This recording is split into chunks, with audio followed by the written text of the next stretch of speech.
जी पहली खबर क्या है अबू बकर। मैं क्या खान साहब खैर है अज बड़ी शेव शू कराई है कोई फिल्म तो नहीं मिल गई एज ए हीरोइन और नहीं सौरे दोबारा देखण आने के ठीक होया कि नहीं ਅੱਜ ਤੇ ਧੋਤੇ ਆਲੂ ਵਰਗਾ ਮੂੰਹ ਲੱਗ ਰਿਹਾ परसों शीशे के खलो के रोई जान रहे से अपनी मुच्छां नु वेख के कहंदे जे मेरी मुच्छां होंदी मैं चंगा भला एयर होस्टेस लग जाना सी मुझे तो है ही नहीं क्लीन शेव। हल्की हल्की जो निकलियां सन आज ताजा शेव कराई है बुजुर्ग नारियल लगन डया ਮੈਨੂੰ ਲੱਗਦਾ ਕਿਸੇ ਇਸ਼ਾਰੇ ਤੋਂ ਨੌਕਰੀ ਦੀ ਆਫਰ ਹੋਈ ਹੈ अंग्रेज तो शेखूपुरे विआया ਅੱਜ ਜਿੱਡੇ ਸੋਹਣੇ ਲੱਗ ਰਹੇ ਨਾ ਜਦੋਂ ਦਾ ਸ਼ੋਅ ਸ਼ੁਰੂ ਹੋਇਆ ਨਾ ਫਿਰ ਅੱਜ ਹੀ ਨਾਤੇ ਜੇ ਹੋ ਉਹ 2-2 ਮਹੀਨੇ ਤੇ ਸ਼ੇਵ ਨਹੀਂ ਕਰਾਉਂਦੇ ਕਿਉਂ ਨਾਈ ਕੋਲ ਜਾ ਕੇ ਸੋਚਣ ਲੱਗ ਪੈਂਦੇ ਨੇ 50 ਰੁਪਏ ਦੇਣੇ ਨੇ ਪਰਸੋਂ ਫੇਰ ਨਿਕਲ ਆਉਣੀ ਹੈ ਰਹਿ ਨਹੀਂ ਇਹੋ ਜਿਹਾ ਬੰਦਾ ਐਵੇਂ ਕਹਿੰਦਾ 2 ਕਿਲੋ ਦਾਲ ਅੱਧਾ ਕਿਲੋ ਚਾਵਲ ਇਹ ਕਿਹੜੀ ਪਰਚੀ ਆ ਗਈ ਹੈ ਅੱਜ ਖਬਰ ਨਹੀਂ ਪੜੀ ਜਾਣੀ ਐਨਕ ਦੂਰ ਦੀ ਲਾ ਬੈਠੇ अच्छा ये खबर है कि थाईलैंड के शहरी को 1,41,000 साल की कैद की सजा सुना दी गई। अब आप ये देखें कि हमारे मुल्क में 1 मिनट की सजा भी मिली हुई है। 1 लाख की गल ते दसो मैडम जी भाई ये थाईलैंड की एक खातून है जिन्होंने एक फर्जी कंपनी बनाई थी। उनका नाम शेमोय है तो जिसमें वो जो तेल के शेयर्स होते हैं उनको सेल करती थी। तो उन्होंने अपने नाम से एक फंड बनाया माई शेमोय फंड। पूरी दुनिया से उन्होंने इस कंपनी में 16,000 से ज्यादा लोगों को वो शेयर्स बेचे उस कंपनी के। और इस कंपनी में लोगों ने पूरी दुनिया से तकरीबन 20 से 30 करोड़ डॉलर्स की रकम इन्वेस्ट की और खातून वो सारी रकम हड़प कर गई। ਉਹ ਤੇ ਸਾਡੇ ਸਿਆਸਤਦਾਨਾਂ ਨਾਲੋਂ ਵੀ ਅੱਗੇ ਲੰਘ गई। क्राइम तो समझ आ गया लेकिन ये लाखों साल की कैद इसकी समझ नहीं आई। उकाशा जो सजा की ड्यूरेशन होती है ना उस क्राइम के ऊपर होती है। अब कितने रुपए का क्राइम हुआ है उसी हिसाब से उतने सालों की सजा दी जाती है। तो क्योंकि इसने 20 से 30 करोड़ डॉलर्स का फ्रॉड किया है तो उसी हिसाब से उतने सालों की सजा दी गई। और बहुत दफा आपने सुना होगा कि किसी शख्स को मल्टीपल टाइम्स सजा दी गई है कि हैंग टिल डेथ।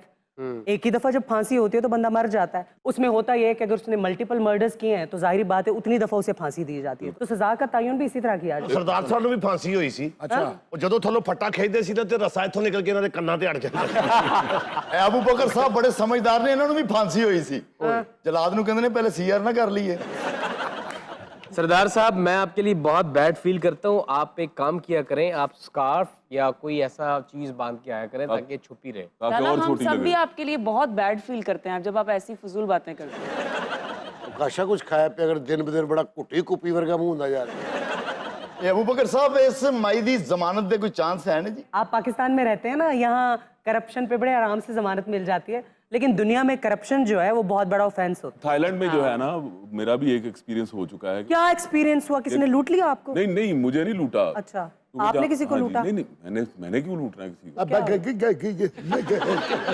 ਥਾਈਲੈਂਡ ਤੋਂ ਡਿਪੋਰਟ ਹੋ ਗਿਆ ਸਨ ਘੰਟੇ ਬਾਅਦ ਹੀ क्यों? ਉਹਨੇ ਕਿਹਾ ਸਾਡੇ ਮੁਲਕ 'ਚ ਥੱਥ ਨਹੀਂ ਚੱਲਦਾ क्या हुआ था अच्छा आपके हुआ साथ? ये था कि वहाँ पे ना एक एजेंट था।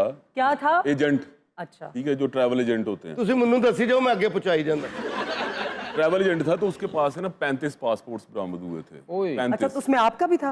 नहीं मेरा नहीं था मैं वहाँ पे रहता था ना ਐਡੀ ਗਿਣਤੀ ਤੁਹਾਨੂੰ ਕਿਵੇਂ ਯਾਦ ਹੈ ਤੁਸੀਂ ਫੋਟੋਕਾਪੀਆਂ ਕੀਤੀਆਂ ਸੀ ਉਹਨਾਂ ਦੀ क्योंकि वो हमारे पाकिस्तान का ही बंदा था तो उसको ना उन्होंने 170 साल की सजा दी। हमने जो सुना मैंने 1 माह बाद देखा तो वो हैवी बाइक लेकर फिर रहा था। हाँ बहुत सारे तरक्की याफ्ता ममालिक ऐसे हैं जिसमें करप्शन एक बहुत बड़ा ऑफेंस है लेकिन थाईलैंड का हाल भी हमारे मुल्क जैसा ही है। इस खातून को भी 1,41,000 साल की सजा हुई और 8 साल बाद मौसूफा बाहर घूम रही थी। ਵਾਹ ਜੀ ਵਾਹ ਮੁਹੰਮਦ ਟਾਈਮ ਨਾਲ ਹਾਰ ਲੈ ਕੇ ਪਹੁੰਚ ਜੀ ਅੰਮੀ ਨੇ ਆ ਜਾਣਾ ਹੀ ਬਾਹਰ यानी 1,38,000 साल जो है वो 8 साल में गुजर गए। ਜੋ ਉਹਦਾ ਡਾਇਰੈਕਟਰ ਨਹੀਂ ਆਸਫ ਹਾਂ ਉਹ ਮੈਨੂੰ ਦੱਸ ਰਹੇ ਸੀ ਕਿ ਇਹਨਾਂ ਦਾ ਐਗਰੀਮੈਂਟ ਵਾਪਸ ਆ ਗਿਆ ਕਿਉਂ ਉਹ ਸਾਇੰਸ 'ਚ ਵੀ ਥੱਥ ਕੇ ਲਿਖਿਆ ਹੈ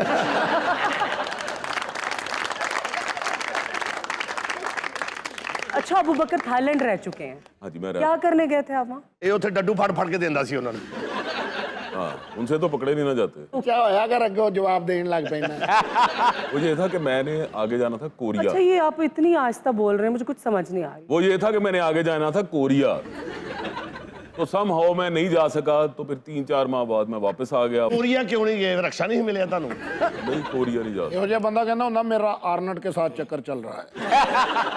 तो अबू बकर डजंट मेक सेंस ना आपने जाना आगे था रुक आप थाईलैंड में गए मतलब वाई? नहीं वहां से वो वीजा अप्लाई करना था ना तो उस बंदे ने लगवा के दिया। ये बात मैं आज से 20 साल पहले की बता रहा हूँ आपको अब तो नहीं। मुझे लगता है अबूबकर सर को अब तक समझ नहीं आई मेरी जिंदगी का मकसद क्या है। उकाशा को तो सारा पता ना इसलिए तो किताब भी दी है मेरी मकसद हयात।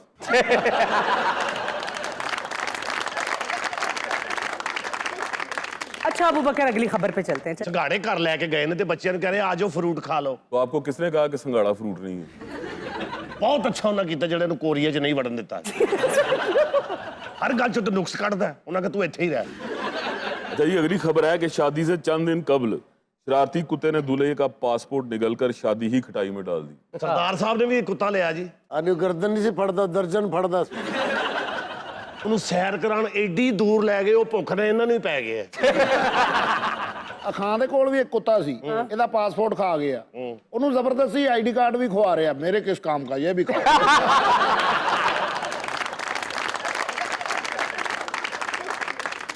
ਇਹ ਖਾਂ ਕੋਲ ਜਿਹੜਾ ਕੁੱਤਾ ਉਹ ਵੀ ਇੰਨਾ ਨਹੀਂ ਕਰ ਰਿਹਾ ਸੀ, ਉਹਨੂੰ ਮਾਰਨ ਲੱਗ ਪਿਆ। ढोल भी नहीं बज रहा, फिर दमाद डाल रहे। अच्छा वीना, इस खबर की डिटेल तो बनाए, उनकी शादी का क्या बना फिर? ये एक अमेरिकन कपल था और इटली में उन्होंने शादी के इंतजामात किए थे, उन्हें ट्रैवल करना था। लेकिन कुछ दिन पहले उनका जो पालतू कुत्ता था वो दूल्हा का पासपोर्ट ही जब आ गया। जाहिर बात है पासपोर्ट तो फिर बन भी जाता है, बट इट टेक्स टाइम। तो जो उनके अरेंजमेंट्स थे, जो किए हुए थे उन्होंने, जो डेट थी, जाहिर बात है उसको रीशेड्यूल करना पड़ा। ਹਾਏ ਸਾਰਾ ਕੋਰਮਾ ਠੰਡਾ ਹੋ ਗਿਆ। ਤੇ ਵਾਜਿਆਂ ਵਾਲਾ ਨਾ ਉਹਨੂੰ ਆਪਣੀ ਰੋਟੀ ਦੀ ਫਿਕਰ ਪੈ ਗਈ। अच्छा सिर्फ कुत्ते क्या, कुछ इंसान भी होते हैं जिन्हें पेपर वगैरह खाने की आदत होती है। वो क्यों वीना? वो सदका दही तू दो गल्ला कर ली। नहीं वैसे फारिया घर जाके तो कहती होगी हूँ हाँ मिला के मेरी 5 लाइनें होती हैं। लेकिन ये जो सारे डिसऑर्डर्स है ना, जैसे कुछ लोगों को आदत होती है नेल बाइटिंग की, तो ये सब लिंक्ड हैं एंजाइटी से, डिप्रेशन से, इवेंचुअली वहीं जाती है बात। कोई रेत खांदा, कोई मिट्टी खांदा, मिर्जा साहब जुत्तियां खांदे ने थल्ले बह के।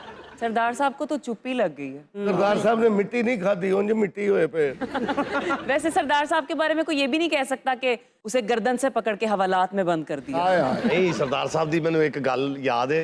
ਮੇਰਾ ਇੱਕ ਡਰਾਮਾ ਸੀ ਤੇ ਉਹਦੇ 'ਚ ਬਦਮਾਸ਼ ਦਾ ਰੋਲ ਕਰ ਰਹੇ ਤੇ ਸਰਦਾਰ ਸਾਹਿਬ ਨੇ ਡਰਾਮੇ 'ਚ ਬਦਮਾਸ਼ ਦਾ ਨਾਮ ਆਪਣਾ ਰੱਖਿਆ ਸੀ ਮਿੱਟੀ ਪਹਿਲਵਾਨ। ਤੇ ਅੰਦਰ ਗਏ ਜਾ ਕੇ ਕਿ ਮਿੱਟੀ ਪਹਿਲਵਾਨ ਆ ਗਿਆ, ਕਤਲ ਕੀਤੇ ਇੰਜ ਤੇ 15 ਮਿੰਟ ਸੀਨ ਕਰਕੇ ਬਾਹਰ ਆਏ। ਮੈਂ ਕਿਹਾ ਸੁਣਾਓ ਕੈਸਾ ਹੋਇਆ? ਕਹਿੰਦੇ ਮਿੱਟੀ। ਉਹ ਸਰਦਾਰ ਸਾਹਿਬ ਗੱਲ ਕਰੋ, ਬੜਾ ਬੁੱਢੀ ਬਤਖ ਰਗਾ ਮੂੰਹ ਤੁਹਾਡਾ। ਮੈਂ ਤੁਹਾਨੂੰ ਆਬਜ਼ਰਵ ਕਰ ਰਿਹਾ, ਤੁਸੀਂ ਕਿੰਨਾ ਕੁ ਬੋਲਦੇ।